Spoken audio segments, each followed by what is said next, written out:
I was 13 when my parents dropped me off at my aunt's for the summer. They never came back. I spent years making excuses to friends. They're just busy with work. My aunt never told me the truth. Then at 22, during my college graduation, my mom walked up like nothing happened.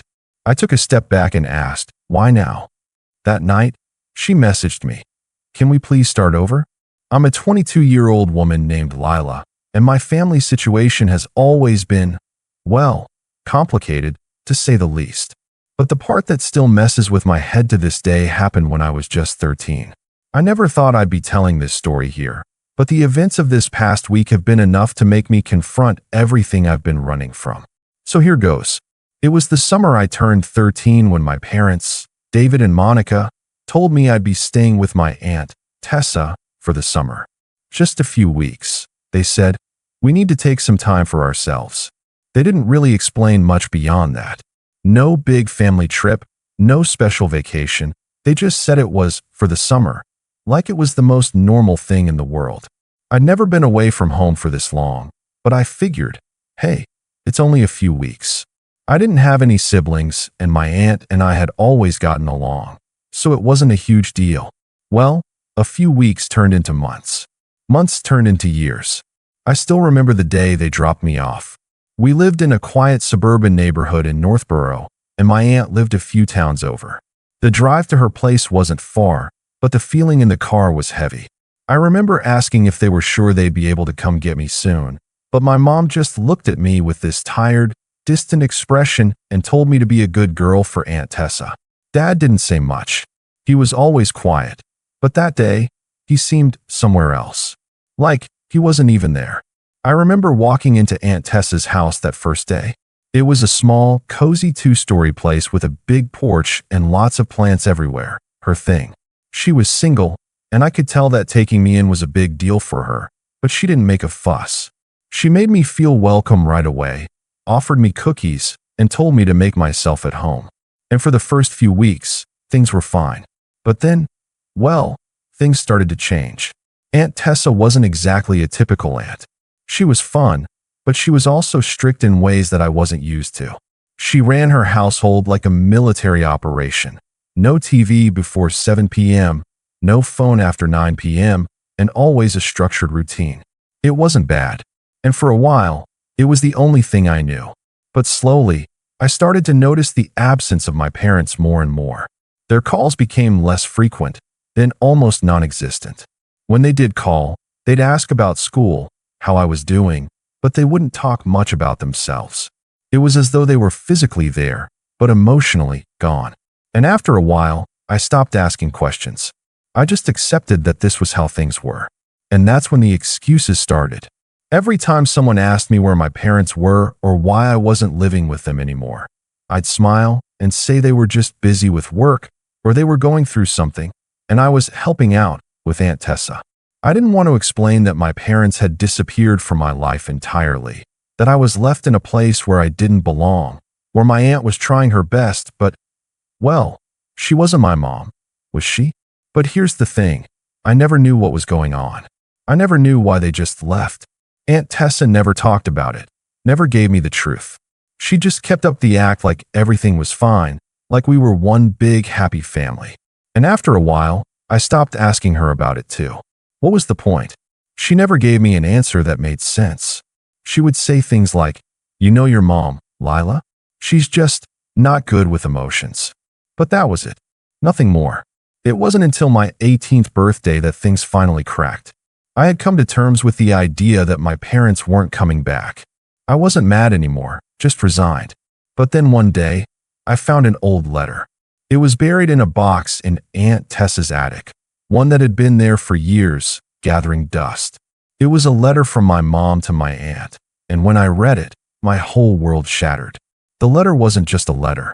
It was a confession about why they left, why they just abandoned me and never looked back. I didn't read it all in one go. I couldn't. The words blurred together, but I couldn't stop myself. I kept reading, my hands shaking. My mom had written about how she and my dad had been struggling for years, financially, emotionally, you name it. But it was the last part of the letter that hit me the hardest. The part where she wrote, I just can't do it anymore. I need space. I need to get away from her. Tessa, please take her. We can't be responsible for her anymore. Just like that. And that was when I realized they didn't just drop me off for the summer.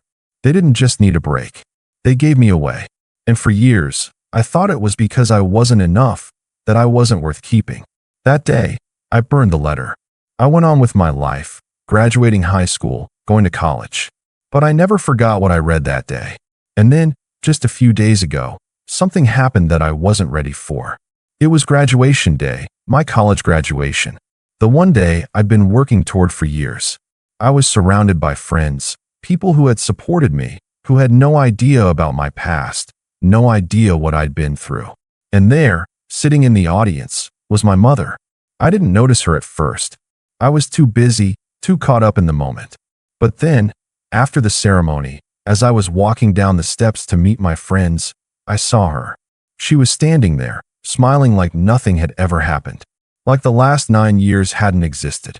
I froze, and I couldn't help myself. I took a step back, looked at her, and asked, "Why now?" She didn't say anything at first. Her smile faltered, and she just stood there, almost unsure of what to say. And then, that night, I got a message from her. It just said, "Can we please start over?" I stared at my phone for what felt like hours, not really knowing how to respond. I had so many questions, so many emotions swirling in my head. It didn't make any sense. Why now? Why after all this time? I remember, not even 2 years ago, when I had finally accepted the reality that my parents had just left me. I stopped hoping for a phone call, stopped hoping for any kind of explanation. I had already started to build my life without them. I'd created new routines, formed friendships, and focused on my studies, all while keeping the truth hidden from everyone around me. No one knew about the letter I had found, the dark secret my parents had buried in their wake. So when I saw my mom there, standing like nothing had happened, it was like I was seeing a ghost. She didn't even look different, still the same cheerful, slightly distant woman I had known as a child. But there was no recognition of the pain, the absence she had created in my life. No apology. Nothing. After a few days of sitting with the message, I still hadn't responded. It felt wrong, like I was supposed to fall back into place as if I was just waiting for them to come back all these years. But that wasn't what I'd been doing. I'd built myself from the ground up, without them. Then came the phone call. I was at home, sitting on the couch after a long day, trying to catch up on some work. The call came in from an unknown number. I hesitated for a second before answering. "Hello. Lila, it's your mom." Her voice was soft, almost apologetic, but it didn't have the warmth it used to. It was the voice of someone who didn't know how to fix things, but was trying. I almost hung up right there, but instead, I said, "Why are you calling?" "I know you're angry with me," she started, her voice shaking a little. "But I need you to know that I never meant to hurt you." I wanted to laugh, to scream, but I just stayed quiet. She continued, "I've thought about you every day, Lila. But it was hard. Your dad and I were just in such a bad place. We thought we were doing what was best for you. We thought." I cut her off, my voice sharp. "What was best? You think abandoning me was what was best?" There was a long pause. For a moment, I thought she was going to hang up, but then she spoke again, her tone defensive. "You don't understand. We were struggling. Your dad, he just couldn't handle the pressure. We were both at breaking points, and we couldn't take care of you properly. It wasn't about you, Lila, it was about us. We didn't have the strength. So you just gave me away?" I asked, my voice steady despite the turmoil inside. "You just left me at Aunt Tessa's and never looked back? No explanation, no contact. You let me think I wasn't important enough to come back for." She was quiet again, longer this time. I could hear her breathing on the other end, her regret hanging in the air. Finally, she said, "I'm sorry, but I'm here now, and I want to fix this. I want us to start over." I didn't know what to say. The words felt hollow, like a script she had rehearsed 1,000 times, ready to pull out when the moment was right. The same script she had used for years, in every letter, every phone call, excuses, excuses, excuses. At that moment, I realized something that I hadn't fully processed until then. This wasn't about me. It never had been. It was about her. About her guilt, Her need to feel like she could fix things, like she could be the parent she never was. It wasn't about repairing the broken pieces of my childhood, the years I spent wondering if I was abandoned because I wasn't enough. It wasn't about facing the truth of what they'd done. It was about making her feel better. It was about her trying to reclaim something that had never belonged to her in the first place. I wasn't sure if she even understood how deep the damage went, how much she had scarred me, even without laying a finger on me. She hadn't been there when I needed her the most. She wasn't there when I cried myself to sleep, wondering if she'd ever come back for me. She hadn't been there for the sleepless nights, the awkward moments at school when I had to lie about my parents being busy with work for the 100th time. I wasn't sure if she even could understand. So, what? You think I can just forget all those years? Just forgive you for giving me up like I didn't matter? I asked, my voice trembling with barely contained anger. How am I supposed to believe that now? After everything? There was a heavy silence before she replied, her voice quieter. I never wanted to hurt you, Lila. I'm not asking you to forget. I'm just asking you to let me try. I had never felt so conflicted in my life. Part of me wanted to let her in, to take that step toward healing, but another part of me felt like I'd be giving up everything I had built. I had spent years making excuses, pretending everything was fine when it wasn't. And now, after all this time, she was asking for my forgiveness. She wanted to start over, like flipping a page and pretending the past hadn't happened. I wanted to ask her why it had taken so long. I wanted to demand answers. But somehow, I knew I wasn't going to get them. Not the real answers. Not the ones I needed. I felt something shift in me then. A cold realization. This wasn't just about forgiveness. This wasn't about starting over. This was about me. About my choices now.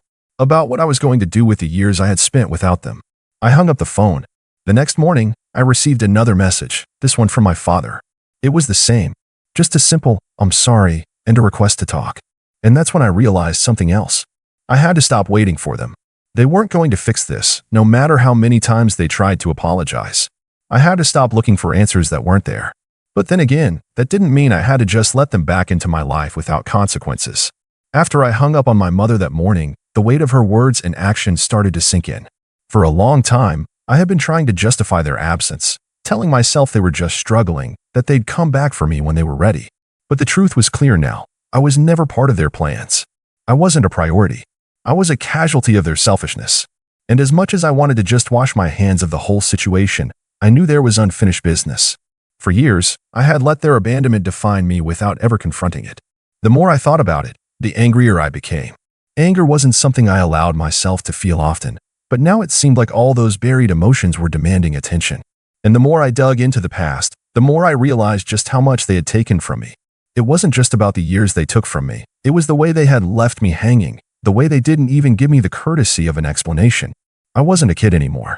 I was an adult, and I had every right to demand answers. But more than that, I had the right to make sure they didn't get away with what they'd done. They couldn't just show up years later, expecting to walk back into my life like they hadn't destroyed it. I started by gathering the evidence. I still had that letter from my mother, the one that laid out the truth of their abandonment, the one that proved, beyond a shadow of a doubt, that they had chosen to leave me. I'd burned the letter before, but over the past few days, I had started to regret that decision. It would have been the perfect weapon. So, I went back to Aunt Tessa's house, to the attic where I had found it, hoping there was some other clue, some detail I had missed that could help me make my case against them. And that's when I found it, the second letter. This one wasn't from my mom. It was from my dad. It was short, not like the other one, full of excuses and self-pity. This one was cold, calculated. It made my stomach turn as I read the words. He didn't apologize. There was no remorse. He wrote that my mom had been unstable and that he had been trying to keep it together for my sake. But in the end, he just couldn't do it. So he let her handle it. He handed me off to Aunt Tessa like a problem to be solved. The letter ended with a blunt statement. We did what we had to do. Don't hold it against us. Just like that. I stared at that letter for what felt like hours. The more I read it, the more my anger built. It wasn't just about their absence. It was about how they had made me feel like I was the problem. Like I was the one who needed to be fixed. They'd never apologized for what they'd done. They had never admitted that their choice to leave me had been wrong. But this letter was proof. It was a weapon I could use, something concrete to show how little they had cared. How little they had ever cared.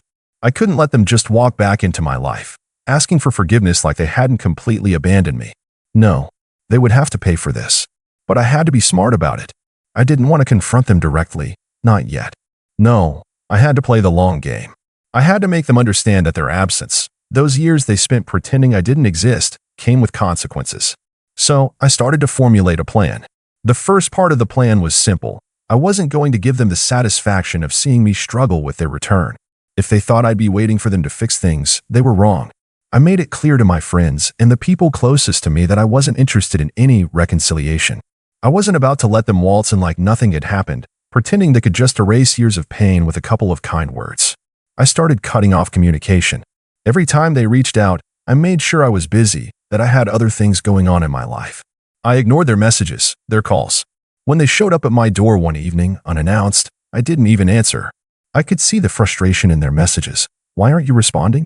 We're trying to make this work. And that was when the real fun began. I started to manipulate the narrative. I posted about the abandonment on social media, carefully crafted posts that shared just enough to get people talking without revealing everything. I made it look like I was the one who was hurt, the one who had been wronged by the people who were supposed to love me.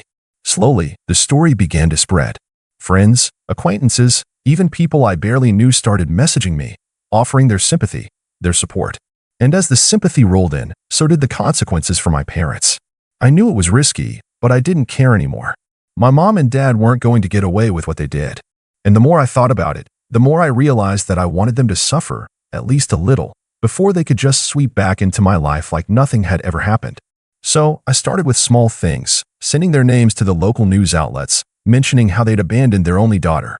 The angle wasn't sensationalist or cruel, but it was enough to make people question them. Enough to make my parents uncomfortable in their own skin. And the more I did it, the more I watched them squirm. The more they reached out to me, trying to fix things, trying to repair the damage. But I wasn't ready to let them off the hook just yet. No, I had to make them sweat a little longer. I wasn't just going to let them come back into my life, expecting to start over. I was going to make sure they knew exactly what it felt like to be abandoned, to have the tables turned on them. Because I wasn't that little girl anymore. I wasn't going to beg for their love. As the days turned into weeks, my plan unfolded slowly but steadily. Every time my parents reached out, trying to reconnect, I ignored their calls, their messages, their letters. I wanted them to know what it felt like to be left out in the cold, waiting for something that was never going to come. I made sure that anyone who could potentially help spread the word about their abandonment, friends, acquaintances, even distant relatives, knew the full story. The narrative I carefully crafted began to take on a life of its own. My parents, once the pillars of my childhood, were now just two people desperate to reclaim what they had so carelessly abandoned. Eventually, the whispers reached them. Their friends started pulling away, giving them cold shoulders at social events. It wasn't just that I was silent. It was that the story of their neglect was out there, and it was starting to tarnish their image. The facade they had built of being the perfect, hardworking couple was cracking. People who had once supported them now started questioning their character. They couldn't hide behind the excuse that they had been too busy anymore. It was all out in the open. When my mom reached out again, it wasn't with a soft, apologetic tone like before. This time, she was angry. She called me repeatedly, but I didn't pick up. It wasn't until I saw her name on my phone screen that I finally answered. "Lila, stop this," she snapped, her voice shaking with frustration. "What do you want from us? We've apologized. We've done everything we can." I could hear the desperation in her voice, but there was something else too, the same entitlement that had always been there. She thought a few kind words, a couple of attempts to fix things, could erase years of abandonment. But that wasn't enough. "No," I said coldly. "You haven't done everything. You don't get to fix this just because you feel guilty now. You don't get to erase what you did." I heard her sigh deeply on the other end of the line, her voice quieter now. "We've tried, Lila. What else do you want from us?" "What else do I want?" I repeated, my voice steady but fierce. "I want you to understand the full weight of what you've done. I want you to understand that I'm not some child who'll fall into your arms just because you say you're sorry. You broke me, and now it's your turn to feel the consequences." There was a long silence, and for a moment, I thought she might finally get it. But then she spoke again, her voice laced with venom. "You think this is easy for us? You think we're the villains in this? You have no idea what we've been through. We did what we had to do. This was never about you." And there it was. That final confirmation. She still didn't get it. She still thought that her own struggles, her own guilt, could overshadow everything I had been through. She couldn't see past herself. "You're right," I said, trying to keep my voice calm despite the fury bubbling inside me. "This wasn't about me. It was about you, and it always has been. You never cared about me as much as you cared about making yourselves feel better." I hung up the phone without another word. In the weeks that followed, my parents became more desperate. They tried to apologize publicly, to make amends in front of the people who had once admired them. My father, usually a man of few words, went so far as to send out an email to all of their closest friends, admitting that they had failed me as parents, asking for forgiveness. But it was too late. The damage had been done. I didn't respond to their emails. I didn't attend the meetings they tried to set up. I didn't give them the satisfaction of letting them back into my life. I didn't need them anymore. And slowly, their world began to crumble. The friends who once adored them started backing away. Their social circles began to fall apart. People started to realize that they weren't as perfect as they had once seemed. My mom, the one who had always been so focused on appearances, began to retreat into herself, her pride chipped away by the shame of her past actions. The final straw came when they tried to throw a dinner party, inviting their closest friends to celebrate their reconciliation with me. It was an elaborate affair, full of expensive food and a show of trying to make things right. They thought that, by throwing money and lavish gestures at the situation, they could somehow erase the years they had lost. I didn't show up, and that, I think, was the most powerful thing I could have done. The moment they realized that I wasn't going to play along, that I wasn't going to let them rewrite the story they had so callously abandoned, was the moment their masks slipped for good. Their friends started to ask questions. Their actions became more scrutinized. Rumors about their inability to cope with the consequences of their actions spread. My father, once a proud businessman, lost clients who had been loyal to him for years. My mother was no longer the respected figure she once had been in their social circles. They tried to salvage their reputation, but it was too late. The truth had already been revealed. It wasn't about revenge anymore.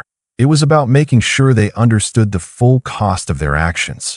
For years, they had taken from me, leaving me with nothing but a lifetime of wondering why. And now, they were facing the consequences of their own choices. They had tried to come back into my life like nothing had happened, but they couldn't undo the damage. In the end, I wasn't the one left broken. They were. They lost everything they had spent their lives building: friends, respect, even their own dignity. And I moved on. I was no longer the child they had abandoned. I was a woman who had built her life without them, and I had no intention of letting them back in. They weren't just villains. They were the architects of their own downfall, and I had been the one to expose it.